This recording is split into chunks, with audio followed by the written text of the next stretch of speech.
America और Israel कहता है कि उन्होंने 28 तारीख को एक मिसाइल हमला किया था जिसमें उनके ऑफिस के ऊपर हमला हुआ और इस हमले में अली खामनेई मारे गए। इस बात में कितनी सच्चाई है मैं आपको फैक्ट के साथ समझाने की कोशिश करता हूं यार। दुनिया कह रही है, वेस्ट के बड़े बड़े पेपर, शायद दुनिया का ऐसा कोई न्यूज़पेपर नहीं बचा होगा जिन्होंने अली खामनेई की मौत की पुष्टि नहीं करी। सबने बोला वो मारे गए।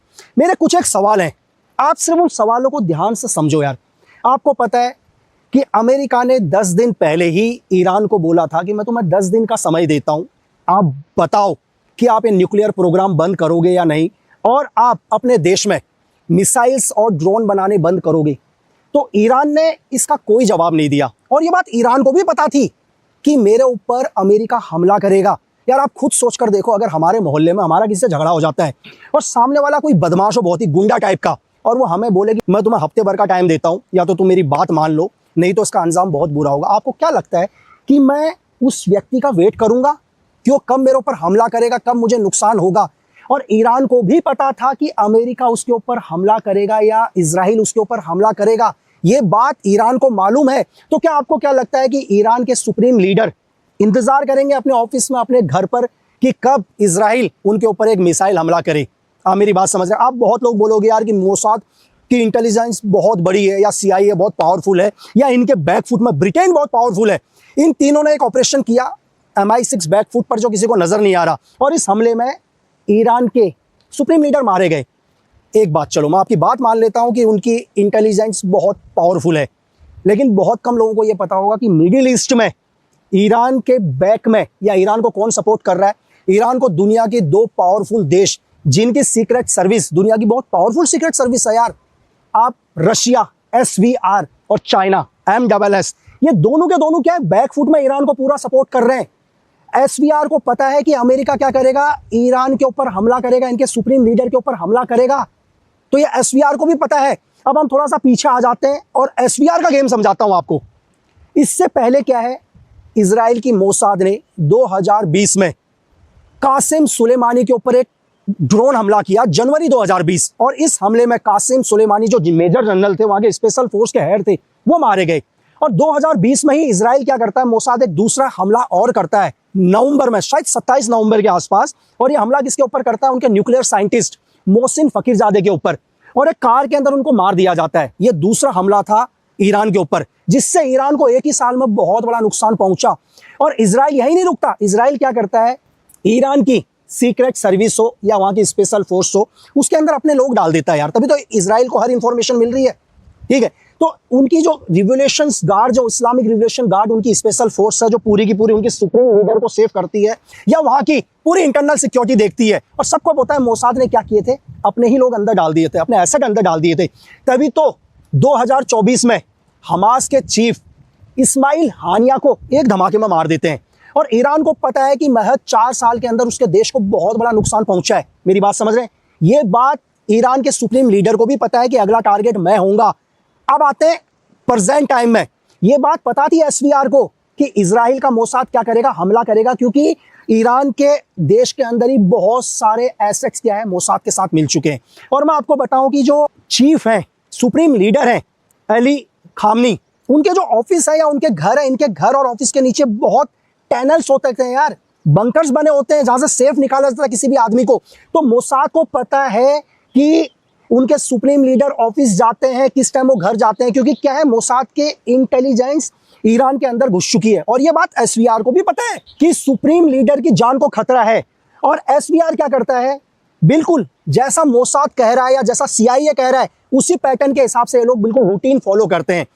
कि अली खामनेई क्या करते हैं, अपने ऑफिस आते हैं, और ऑफिस आने के बाद ये इंफॉर्मेशन किसको मिलती है, ये इंफॉर्मेशन CIA को मिलती है और मोसाद को मिलती है। वो एक जॉइंट ऑपरेशन करते हैं और क्या करते हैं, उनके घर के ऊपर एक मिसाइल हमला करते हैं, और ऑफिस के ऊपर भी। लेकिन ऐसा नहीं है कि घर के अंदर घुसते ही इजराइल ने उसी टाइम अटैक कर दिया। इसका कुछ टाइमिंग होता है, 1 घंटा 2 घंटा टारगेट को गिराने का। SVR को भी पता है कि किसी भी टाइम पर हमला हो सकता है। उन्होंने क्या किया, ये मेरी थ्योरी है, ये मैं आपको अपनी थ्योरी के हिसाब से बता रहा हूं, या मेरे जितने भी सोर्सेज हैं जो हम लोग डिस्कस करते हैं ग्राउंड रिपोर्ट को लेके। यही क्या होता है, अली खामनेई को SVR क्या करती है, उनके ऑफिस या उनके हाउस से इंटरनल टनल्स के थ्रू क्या करती है, बाहर निकाल लेती है। और सेम एक हमला करता है इजराइल उनके घर और ऑफिस के ऊपर, जिसमें कुछ लोग मारे जाते हैं। और यही क्या होता है, मोसाद के जो भी एसेट्स जो इस टाइम ईरान में मौजूद है, वो बोलते हैं कि हमले में कोई भी नहीं बचा। वाकई हमले में कोई नहीं बचा, क्योंकि उस घर में जो भी लोग थे वो मिसाइल से नहीं बचे। तो अमेरिका क्या करता है, ट्रम्प क्या करते हैं, जल्दबाजी में एक स्टेटमेंट देते हैं 1 तारीख को कि ईरान के सुप्रीम लीडर क्या है, मारे जा चुके हैं। और यह खबर पूरी दुनिया में भूचाल की तरह आती है, और इसी खबर को दोहराते हैं इजराइल के नेतन्याहू कि इस हमले में ईरान के सुप्रीम लीडर मारे गए। एसवीआर यहीं से क्या करती है, एसवीआर भी बोलती है ईरान को कि आप एक काम करो, सेम आप भी बोलो कि हमारे लीडर मारे जा चुके हैं। सेम ईरान भी क्या करती है, अनाउंस कर देती है कि हमारे लीडर मारे जा चुके हैं, हम 40 दिन का राष्ट्रीय शोक कर लेते हैं। मेरी बात समझे। अब अमेरिका क्या करता है, अपनी पूरी ताकत झोंक देता है ये पता करने में कि एविडेंस चाहिए। भाई उस घर के अंदर लाश तो होगी, डेड बॉडी तो होगी, सबकी डेड बॉडी है, लेकिन सुप्रीम लीडर की डेड बॉडी नहीं है। यहीं पर सीआईए क्या बोलता है, दुनिया के अंदर एक रूमर फैलाता है कि हमारे पास फोटोज आई और हमने देखा। आप ये सोचो, ये वो अमेरिका है जब इनके नील आर्मस्ट्रांग ने चंद्रमा पर कदम रखा तो इसने फोटोज पूरी दुनिया में दिखाई कि हम कितने पावरफुल हैं। ये वो अमेरिका है जब सद्दाम हुसैन को मारता है तो पूरी दुनिया को लाइव दिखाता है। ये वो अमेरिका है जो मुसोलिनी को मारता है तो पूरी दुनिया को दिखाता है। ये वो अमेरिका है जो बिन लादेन को एबटाबाद में ऑपरेशन में गिराता है तो पूरी दुनिया को दिखाता है। लेकिन इजराइल के मोसाद और अमेरिका ये एविडेंस नहीं दे पाए कि ईरान के सुप्रीम लीडर मारे जा चुके हैं। बात समझ में आई आपको? अभी तक उनके पास कोई भी एविडेंस नहीं है। अब पूरे गेम के अमेरिका ये वॉर क्यों कर रहा है, ये पूरा का पूरा मिडिल ईस्ट में ये वॉर क्यों चाह रहा है? क्या अमेरिका सच में इजराइल से बहुत प्यार करता है या इजराइल के सपोर्ट में? ऐसा कुछ भी नहीं है। सबसे पहली चीज क्या है कि अमेरिका दुनिया का वो देश है जो पूरे मिडिल ईस्ट को कंट्रोल करना चाहता है, और मिडिल ईस्ट में पावरफुल 4 देश हैं। आप इजराइल को ले सकते हैं, पावरफुल देश, आप ईरान को ले सकते हैं, आप सऊदी अरब को ले सकते हैं, आप दुबई को ले सकते हैं, आप टर्की को भी ले सकते हैं। ये पावरफुल देश हैं और अमेरिका कभी नहीं चाहता इन 5 या 4 पावरफुल देशों में से कोई एक देश बहुत ही पावरफुल बने। वो यहां तक कि इजराइल को भी नहीं चाहता कि इजराइल अकेला इतना पावरफुल बन जाए। मेरी बात समझ रहे हैं? जब 1979 में ईरान की सरकार का तख्ता पलट हुआ था, अली खामनेई के पिताजी जब पहली बार सरकार में आए थे तो 1980 में सीआईए ने इंटरनल हथियारों से मदद करी थी ईरान की।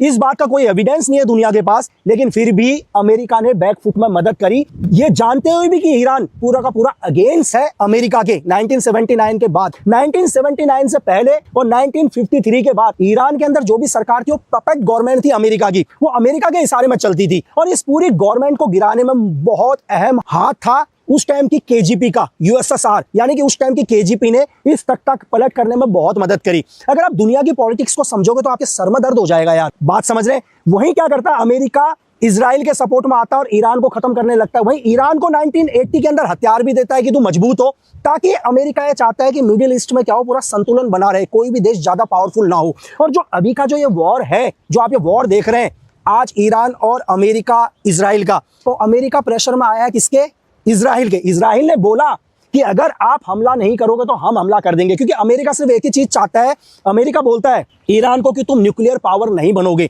लेकिन इजराइल क्या बोलता है कि तुम मिसाइल भी नहीं बनाओगे। आप सोचो, ईरान की एयरफोर्स इतनी स्ट्रांग नहीं है, लेकिन ईरान को यह समझ में आ गया कि अगर दुनिया में जीवित रहना है, मेरे पास मजबूत एयरफोर्स नहीं है, लेकिन मुझे क्या करना पड़ेगा, एक मजबूत मिसाइल्स बनानी पड़ेगी, ड्रोन बनाने पड़ेंगे। तो आज आप ईरान के जो ड्रोन है, जिनको आपने सुना होगा शाहिद 136 या शबाब 8, ईरान के ड्रोन इतने पावरफुल हैं कि ये 2000 किलोमीटर तक वार मार कर सकते हैं यार। आपको पता है 180 किलोमीटर प्रति घंटे के हिसाब से इसकी मिसाइल 2000 किलोमीटर प्रति घंटे से जाती है।